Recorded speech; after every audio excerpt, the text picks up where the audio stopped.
La palabra del Señor dice que Pablo, sin que haya persecución, porque antes de que Pablo sea apóstol, él mismo era el que perseguía a los cristianos. Pero no era una persecución general como lo que sucedió con el Imperio Romano cuando ya empezó a perseguir efectivamente a los cristianos, en todo el imperio. A eso sí era una persecución general.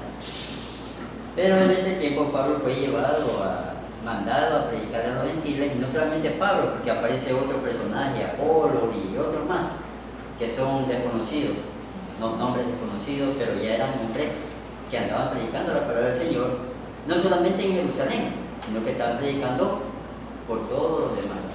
Entonces por eso le digo, cuando uno estudia el libro, está bien estudiar el libro, pero siempre aprenda siempre primero a leer la Biblia, para que esas conjeturas que a veces uno lee estos libros no vayan a uno a confundir. ¿Ya? Persecución sí hubo.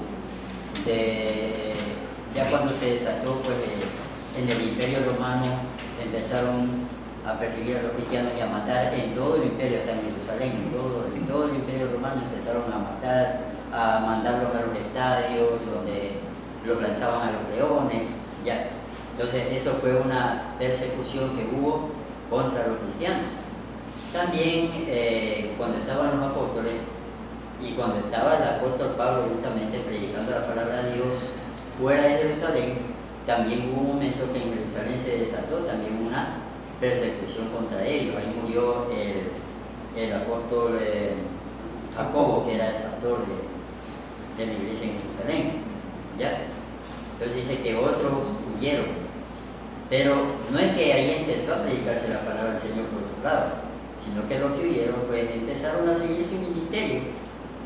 Es como que uno tenga que salir del Ecuador por causas económicas o lo que sea, y usted tenga ese amor ferviente por Dios. Donde usted vaya, ahí usted va a seguir predicando la palabra del Señor, hablando de Cristo, ¿no?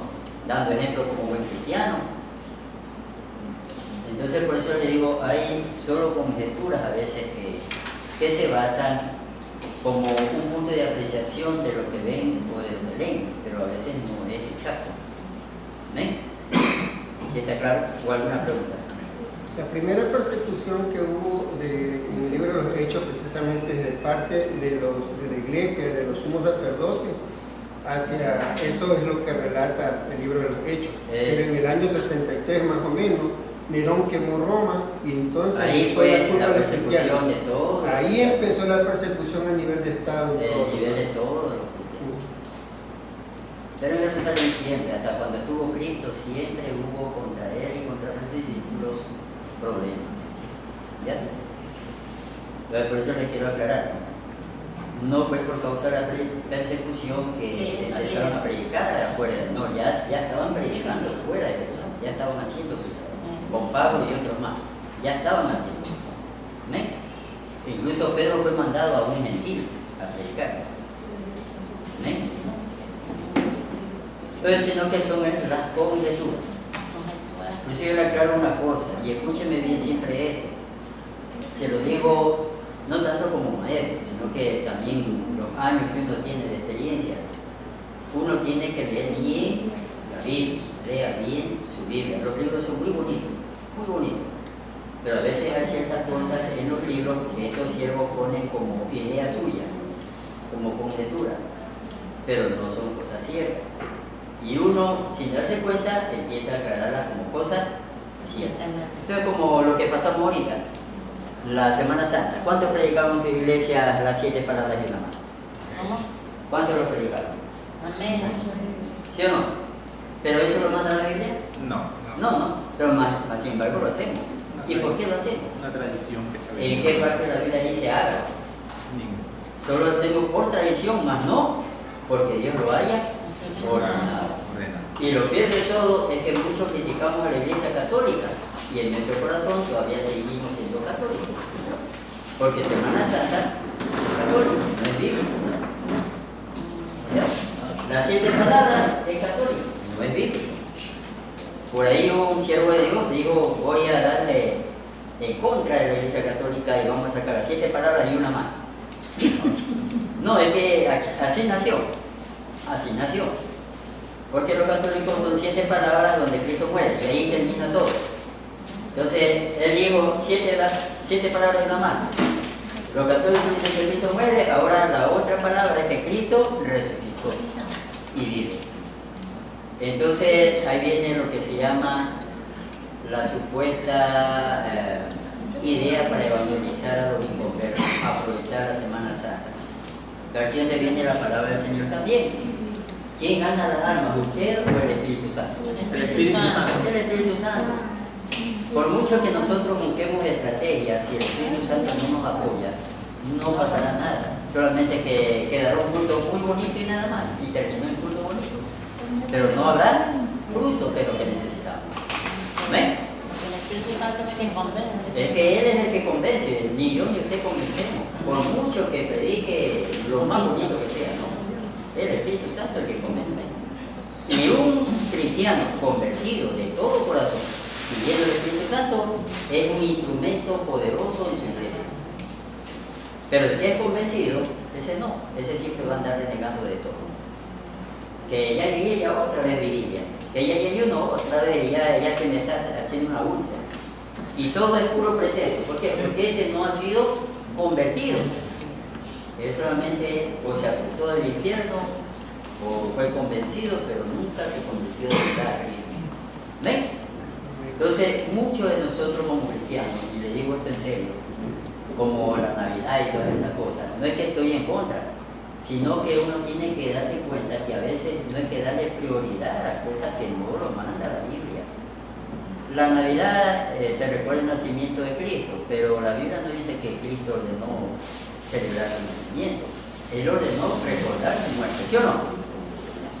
En Navidad usted tiene 100 en su iglesia y en Navidad le llegan 200 y pico, ¿sí o no?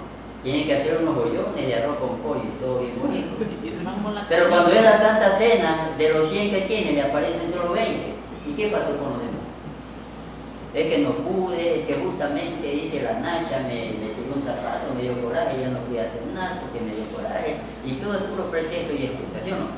Que los seres humanos Hasta hoy yo no he escuchado a alguien que diga una excusa que diga no vine a la cena de Navidad, pastor, porque tuve problemas con Nachita. ¿Sí o no? Ahí usted lo ve con Nachita y todos sus hijos ahí en la iglesia. Ahí no tienen ningún problema. Entonces el cristiano ya tiene que aprender a pararse firme en las prioridades que manda el Señor. ¿Ven? Una ancianita que, porque en la iglesia no prediqué las 7 palabras, y una ancianita brava me dijo, pastor, yo voy a irme a otra iglesia a escuchar las 7 palabras, usted no va a predicar. Le digo, mire hermana, le digo, yo le prometo delante del Señor que le predico las 7 palabras que en la iglesia, si usted me encuentra ahorita, mire, pronto dice que hay que hacer. Y la hermana me dice, ahora de noche vengo, ahí le encuentro, y nunca regresó. En la iglesia donde usted pastorea no predica las 7 palabras. Bueno, ya tengo 2 años que ya no se predica así. Lo que sí hacemos es mucha actividad evangelística. Para Culto acercar no. la palabra a las almas. Y culto normal tampoco. Porque mire, hay una especie como de idolatría.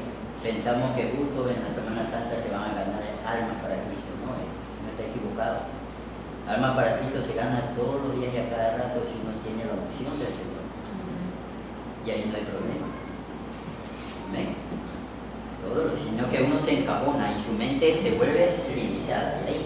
Y mire que el diablo es astuto. El diablo sabe que la falta de fe es pecado y la falta de fe no deja que se mueva. Usted piensa que cada año solo en Semana Santa gana almas, entonces sucederá como que piensa. Pero no todas las iglesias Pero hacen de para verdad. ganarse las almas. ¿Mande? No todas las iglesias, creo yo, hacen para ganar almas con la idea, sino que la mayoría, me imagino, que lo hacen como recordatorio, aprovechando. Es que esa es la excusa. ¿Qué dice la Biblia sobre los días santos? Para usted y mí, para mí y para usted, todos los días tienen que ser santos. No, Pero serían buenas no todos los estrategias días. también, ¿Vale? pero serían buenas estrategias sabiendo que si quisiera ganar alma, veo que la gente está muy sensible en esa fecha, pues aprovecho y tiro la red. Es que, mire, por eso le digo, y luego Porque ahí explicar no está nuevamente. convencido, nomás porque Quien está- convence a las almas del Espíritu Santo, no usted ni yo. Eso es puro cuento de que las almas están sensibles. Puro cuento. Ya después se les pasa y se olvida. Porque mucha gente, escúcheme, y lo que dice la hermana es verdad, mucha gente en Semana Santa, usted ve, se entregaron 15, gloria a Dios, pero cuando ya termina el año, de esos 15, tal vez quedó uno. ¿Y qué pasó con otros 14? No importa, pero ese uno me puede dar, multiplicar el 100 por Si es que está bien convertido. Sí. Por eso le digo, mire, hay que sacarse esa. Por eso es que venimos acá al seminario a aprender. ¿Ven? A aprender para sacarse esas cosas que nos atan a nosotros como cristianos. Nosotros lo hacemos para eso. ¿Se acuerdan lo que dijo Cristo cuando discutía con los sacerdotes sobre esas cosas pasadas, que ellos le daban más importancia a las cosas pasadas, a las tradiciones, que a la misma palabra del Señor? ¿Sí o no?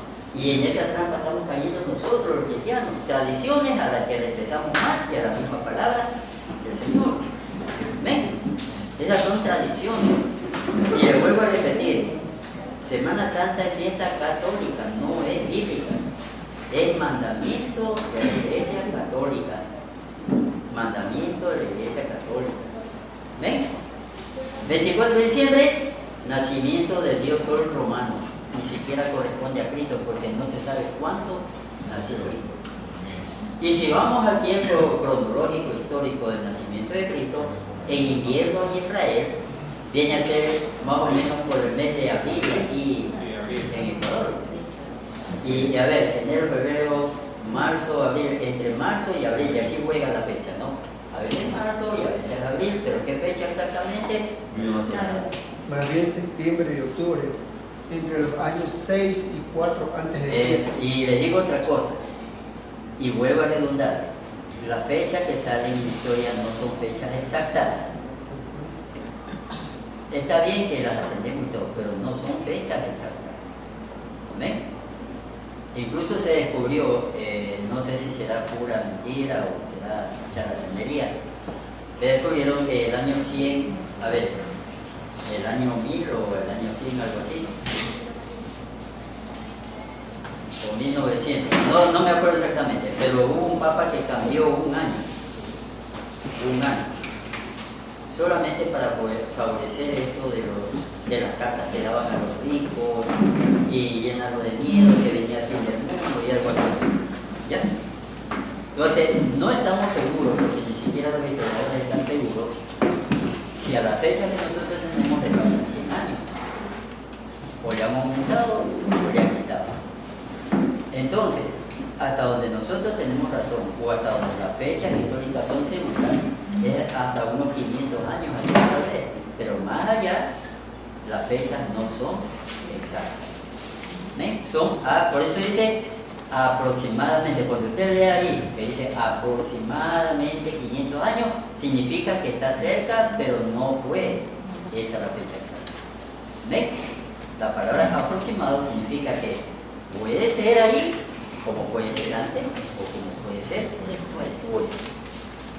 Y por eso es que estamos aquí para aprender. ¿Ven? Porque usted puede aclararle a la gente de su iglesia o al que desea aprender, usted tiene que aclararle todas estas cositas. ¿Sí me dio a entender? Solo en el mundo, donde existen los que enseñan la evolución, la ciencia, todas esas cosas más, ahí sí le llenan de pura mentira la cabeza, ¿no? Y le hacen aprender hasta fechas. Ahí pasó, dice, mentira, así no pasó. ¿Ven? Y le llenan la cabeza. Ahora, como cristianos, tenemos que tenerlos bien puestos en la palabra del Señor. ¿Ven? Y si enseñamos con propiedad. Digamos exactamente, yo les vuelvo a repetir. Antes de leer el libro, primero lean en su Biblia. Sépase bien la Biblia antes de leer cualquier libro. ¿Ven? Ya le digo, los libros fascinan, porque yo he leído muchísimos libros, son muy bonitos, pero uno corre el riesgo a veces de caer en errores doctrinales si uno le da más importancia a lo que dice el libro que lo que dice la Biblia. ¿Ven? Ya, entonces, ¿cuál es su nombre, mi hermana? Marta Mosquera. A ver, otro hermano que rápidamente diga un resumen de su resumen. Bueno, también hablaba sobre el pastor próspero. De dos temas puntuales, que era el pastor próspero y el llamamiento a predicar. Ya. ¿Cierto? Algo que se rescata y lo que rescataba de algo que de la clase anterior que usted indicó y lo anoté y me quedó muy grabado en que un pastor próspero es alguien que realmente actúa tal cual la palabra de Dios. Y segundo, quien procura no perder las ovejas. Sabemos claramente en la palabra de Dios, incluso dice que Él dejó las 99 por ir por una, ¿no es cierto? Entonces hay que, de una u otra manera, porque uno puede ver el, próspero es de que tiene la iglesia con los mejores instrumentos, tiene toda una buena comodidad, ¿cierto? Pero en realidad abarca, y algo que entendía, que próspero no solamente habla de prosperidad, digamos, económicamente o cosas materiales, sino alguien que realmente, como dice al inicio, vive la palabra de Dios, actúa tal cual, ¿cierto? O no perfecto, pero a ese camino vamos, porque la palabra de Dios nos envía eso. Y sobre todo, el otro punto, que cuide de sus ovejas y sobre todo procura en que sus ovejas hagan también esa gran comisión, como el otro punto que decía que llamados a predicar. ¿Nombre? Edith Caicedo. Sí. Ya, no, yo dije el resumen de su resumen. Es para tener tiempo para lo demás. Ya. Entonces, aquí hay un punto principal. A veces uno como pastor, si es que de verdad es llamado por Dios, a veces uno se mete en problemas. ¿Sabe por qué? Porque a veces uno tiene que agradar a Dios y no a los hombres. El que busca agradar a los hombres no es siervo de Dios. ¿Sí me debe entender? Yo no puedo hacer las cosas porque agrade a la gente. Yo tengo que hacer las cosas porque le agrade al que me está pastoreando y dirigiendo a él. Aunque yo sepa que tal vez no le agrada a la gente. ¿Ven? Pero yo prefiero agradarle al Señor a que agradarle al hombre y perderle yo también. Las sectas religiosas nacieron por eso. Las sectas religiosas siempre buscan agradar al ser humano, ¿sí o no? Como los testigos de Jehová, toman hasta las 12, bailan hasta las 12, o si no se convierten en sapos y en ranas, ¿no? Entonces, todos tienen una hora limitada, y por eso mucha gente dice, no, yo me voy a esta iglesia que es aburrida, mejor me hago testigo de Jehová, porque allá sí me dejan tomar cerveza hasta las 12, allá sí me dejan hacer esto hasta tal hora.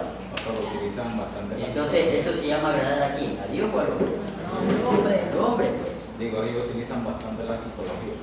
Claro que sí, lavan el cerebro. Claro, porque la mayoría de las partes de las personas tratan de querer llevar o utilizar la mejor parte. Y la mayor secta que hay son las que suele utilizar por la economía, por el estado de ánimo que lo va llevando.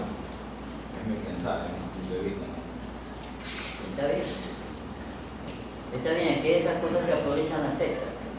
Es que las sectas son, por eso es que son, dice la Biblia, hay hombres que tienen la mente diabólica, porque ellos están pensando de qué forma o de qué manera atraer a la gente. Esto es como cuando uno va al supermercado, no por coincidencia, cuando usted entra al comisariato, usted se da la vuelta y encuentra en la percha que está así pequeña justo lo que usted buscaba, porque lo que investigan eso, no sé cómo se llama, pero tiene que ver algo con el marketing. Ellos ya saben, porque ellos ven las cámaras y ellos ya ven cuál es la tendencia de las personas, qué es lo que más buscan, qué es lo que más compran. Entonces ellos se lo ponen a la mano. Entonces usted apenas va entrando con el carrito, sin entrar adentro, ya va encontrando ciertas cosas que son las que más la gente busca. Así son las sectas también. ¿Ya? Las sectas se basan también en estudios de la psicología y de las costumbres del ser humano. Entonces ellos saben cuál es la tendencia mayor en Ecuador, en Europa, ¿no? En Estados Unidos. Entonces, basándose en eso, van atrayendo a la gente. ¿Ven? De esa manera captan, como quien dice la Biblia, incautos. Les lavan el cerebro y los van metiendo en sus rediles, ¿no? A ver, sigamos entonces rápidamente. Alguien que tenga que hablar resumen, pero rápidamente, corto. A ver, a la una, a las dos. Pero como el próspero es alguien que tiene la gracia y la gracia, Su nombre. eso me dio, la gracia de Dios, la gracia de Dios, específicamente. Y el llamado. Y el llamado, sí. Ya, con ayuda. A ver, otro hermano. Hay personas que, o sea, que dicen que Dios les ha dicho que, o sea, que ellos tienen el llamado y que... O sea, no tienen el llamado, sino que ellos están convencidos que creen. creen que Dios tener, los pero llamó. también dicen, Dios me dijo esto de aquí y que No es así. a veces no es así que le ha dicho el llamado, sino que a veces son cosas de uno que se supone. Emoción. ¿Cuál es su nombre, hermano? Ana Robalú. Ana Robalú. Robalí, ya. Dígame, hermano. Acá ven, oiga. Es que está escondido, no la ve. Está aquí le alza la mano hacia abajo. Ya mismo, un momentito. A ver, hermano. Dígame. En el llamamiento a predicar, como ver cómo Pablo enseñaba a sus discípulos, ¿Ya? para que ellos también puedan predicar y evangelizar, así como Jesús una vez también Ya. enseñó. ¿Cuál es su nombre? Kevin Aguilar. ¿Cómo? Kevin Aguilar. Kelvin Aguilar. Ya. Listo, yo. Diga. Los cristianos son ordenados por el Señor a través de los apóstoles a enseñar y a testificar y a ser discípulos. Así como Jesús escogió a sus primeros discípulos, Él escogió 12 con la intención de capacitarlos, de enseñarles, y cada uno de ellos tenía diferentes actividades, pero sin embargo Él quería guiarlos hacia la misión del Señor, que era predicar el Evangelio. De esa misma manera, el día de hoy el Señor quiere preparar personas, capacitarlos para poder ir y hacer esta gran comisión que es predicar la palabra. Amén. ¿Cuál era su nombre? Iris No Ramos. importa, Glenda Iris. Castro. Iris Ramos. Iris Ramos. ¿Y la otra hermana? Glenda Castro. Brenda Ramos. No me Brenda confundo. Ramos. Yo soy Glenda Castro. Glenda Castro. Allá hay un Yo soy Iris Manuel Ramos. Ramos. Ya un momentito. Tranquilo. A ver. Sobre el pastor próspero, Mateo capítulo 17, versículo 5, dijo el Padre, dijo, este es mi hijo amado, en quien yo tengo complacencia. El tener el favor de Dios es tener el favor, la consecuencia es tener el favor de los hombres. Un pastor próspero es aquel que tiene la gracia y el favor de Dios. La Biblia está llena de hombres de Dios, cómo han tenido el favor de Dios, cómo Dios los ha bendecido, porque han estado los hombres de Dios que dicen la Biblia, han estado en obediencia. Entonces, cuando el hombre de Dios está en obediencia, tiene el favor de Dios y de los hombres. Amén. ¿Su nombre? José Luis González. Entonces ya, usted ya sabe que un pastor próspero no puede, mire, escúcheme bien. Un pastor próspero de repente puede ser que tenga dinero como puede ser que no tenga dinero. Bueno, si tiene En mejor. eso no significa la prosperidad espiritual. Amén. Prosperidad espiritual de un pastor es aquel hombre que hace lo que a Dios le agrada. Amén. Procura vivir la vida como Dios mandó. Sea que tenga plata, sea que no tenga plata, pero el pastor próspero es lo que hace, lo que a Dios le agrada. Por eso bien dijo Cristo, que también hay los que roban ovejas, ¿no? Los asalariados. ¿Qué es un asalariado? Es aquel que se acostumbra a coger una cantidad de dinero porque la iglesia le paga, pero cuando viene el diablo y empieza a desbaratar, él agarra sus cosas y se va para el Perú. Deja saltar a las mujeres. Y me voy para el Perú nomás y ahí se está dando eso. ¿Sí o no? No le importan las almas. Una pregunta.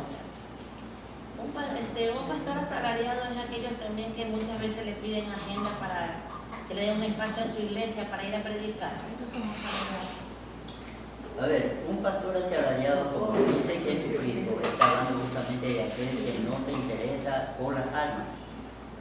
Y ahí todo pastor en una iglesia ordenada, pues recibe su salario.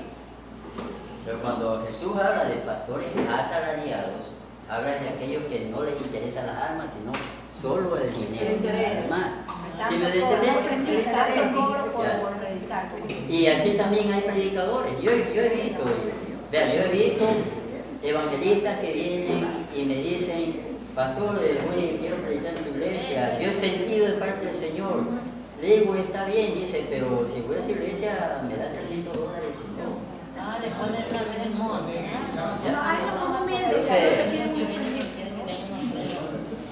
Entonces, como siervo de Dios, yo sé que tengo que bendecir al varón, pero ya poner un precio a la predicación es otra cosa.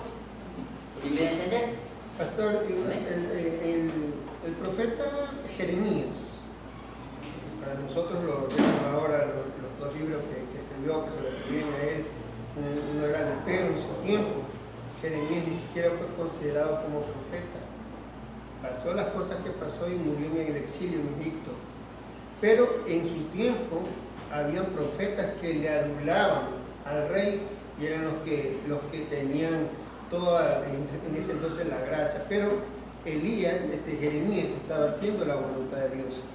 Es lo que quizás hace ahora la diferencia entre el pastor, el que hace la voluntad de Dios, y aquel que solo habla de bendición para todos, con el ánimo de, después de esa bendición que sea compartida y sin tener amor por las ovejas. No, mire hermano, yo quiero aclararles una cosa. Como siervo de Dios, sea consciente de que el pastor es el que vive, porque él es un pastor, lo vemos de una forma simbólica. Cuando un pastor cría ovejas, ¿de qué vive el pastor que cría ovejas? De la leche y de la lana. ¿Qué simboliza la leche y qué simboliza la lana? La leche simboliza alimento, la lana simboliza sustento económico. Amén. Entonces de eso vive el pastor y por eso es llamado por Dios para ser pastor. Por eso yo le decía una vez a una señora que me discutía estas cosas, me decía que hay cosas que no dice la Biblia, ¿no? Que ya están anuladas, digo, equivocado. Dice el libro de Gálatas, Dios escribió la ley en nuestro corazón. Y los mandamientos no solamente son 10 mandamientos, son varios mandamientos. Y en ellos está incluido tanto el diezmo como las ofrendas. Por eso es que está en pecado el que no diezma. Porque dice, eso no es bíblico, equivocado. ¿Ven? ¿Sabe por qué le digo? Porque lo único que fue anulado, dice pues la maldición de la ley. Eso está escrito en el libro de los Gálatas. Amén. ¿Y por qué causa fue anulada? ¿Y qué es la maldición de la ley? A ver, la maldición de la ley supuestamente es la muerte. Usted y yo moríamos por ofender un solo mandamiento. No obedecíamos un mandamiento, éramos dignos de muerte. Esa es la maldición de la ley. Y esa maldición es la que fuimos librados, más no es la ley. La ley todavía sigue en nuestro corazón. Por eso es que hay mucha gente que dice, ay, que la Biblia dice, dale a tu prójimo ayuda. Eso dice la ley, ¿sí o no? Pero esa misma persona dice, no, yo no quiero diezmar porque ese pastor sin vergüenza se come esa plata. ¿Y por qué no diezma? Si está hablando, las dos cosas son de la misma ley, ¿sí o no? Y el diezmo y ofrenda viene antes de la ley, incluso en el tiempo de Abraham, en el tiempo de Adán, es antes incluso, antes de que exista, o antes de que Dios ponga su ley, ya existía diezmo y ofrenda y todas esas cosas. Sino que la gente que es dura de corazón es la que siempre habla de esos temas económicos. Y el que ha tenido vicio, ¿yo no? Porque el que tenía vicio no le importaba gastar $200 en droga, pero para darle un diezmo al pastor de $60 le duele el bolsillo. ¿Yo no? Sacaba las jabas de cerveza, $300, hasta los amigos los invitaban. No le duele. Un día especial decía, ¿sí o no? Pero cuando va a diezmar se acuerda que tiene hijos, tiene mujer, que no tiene ni para el carro, que todo se acuerda.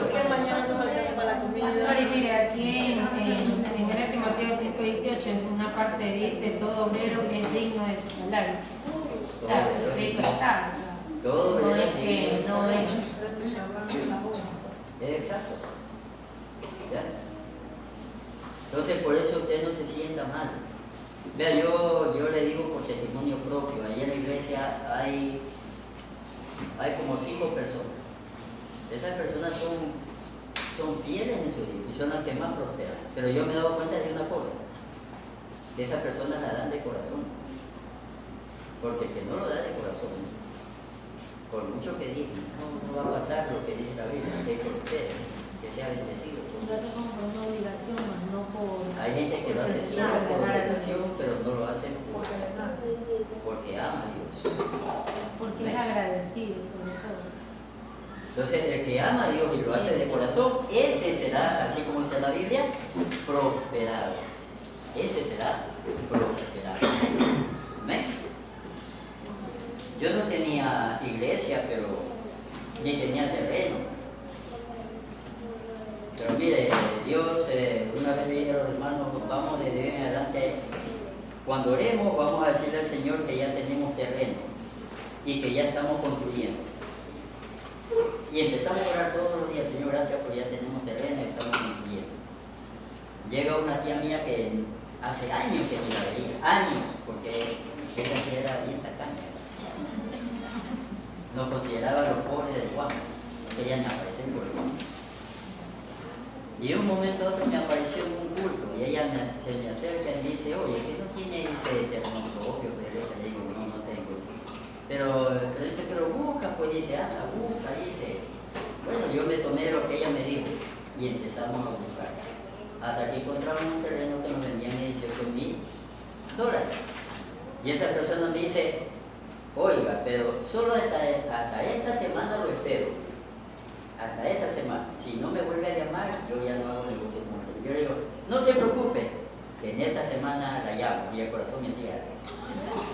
Porque los 18,000 no tenían ni un centavo. Me decía, Señor, perdóname, porque esta persona no la voy a llamar, me va a decir que soy un pastor mentiroso. Ni bien me llama esa persona, como a la hora me suena el teléfono. Y me llama otra vez mi tía y dice, oye, ¿ya averiguaste eso? Le digo, sí, tía, le digo, pero aquí hay uno que pide 18,000, yo no tengo. Pero le dice, ya, pues dice, yo te lo compro, que me acaban de dar 40,000, dice, de que yo era maestra, y me lo dieron de jubilación, 40,000. Y ahí yo pago los 18,000, una vez dije, para mañana mismo, me dijo yo. Y ahí yo contento volví a llamar a esa persona. Nos encontramos en tal lugar, un notario, y ahí fue mi tía, firmó todos los documentos. Después lo pasó a mi nombre al terreno. Y mire, ya estamos hasta construyendo. Pero así le digo, esto fue gracias a Dios. ¿Ven? Sin tener nada. Pastor, pero ahí se ve el respaldo y el llamado de Dios. Claro, cuando Dios llama, respalda. Porque es así, si Dios no llama, no va a hacer nada de esas cosas. ¿Ven? Y algo principal, y con esto termino, porque lo voy a mandar de ver también, ¿no?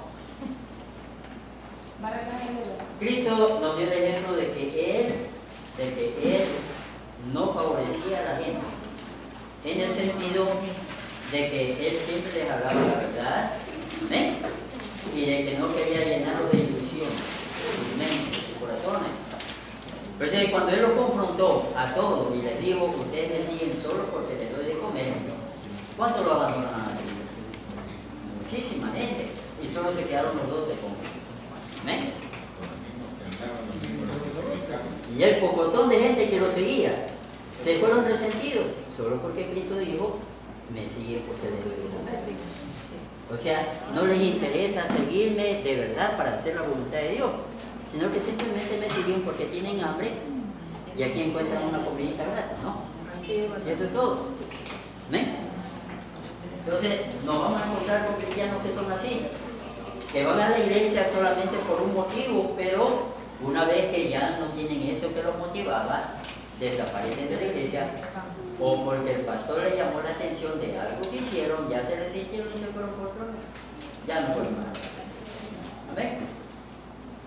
Solo porque les le llamó la atención, se resintieron. Son, dice la Biblia, no dice la Biblia. Hay gente que dice son personas de cristal, que no se lo pueden ni tocar, porque sería así. Entonces, vamos a hacer el deber desde la página 9. Ya sabe usted que es un resumen, no le mando a copiar hoja por hoja. Desde la página 9 a la página 13. De la página 9 a la página 13.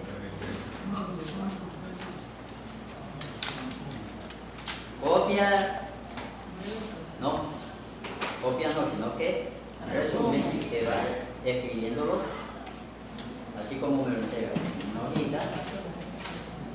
Y la actuación en clase, pues justamente no siempre vamos a tener la actuación en clase, por eso aproveche cuando le diga que actúe, porque en el momento que ya vengo a dar solo la clase ya no vamos a tener actuación en clase.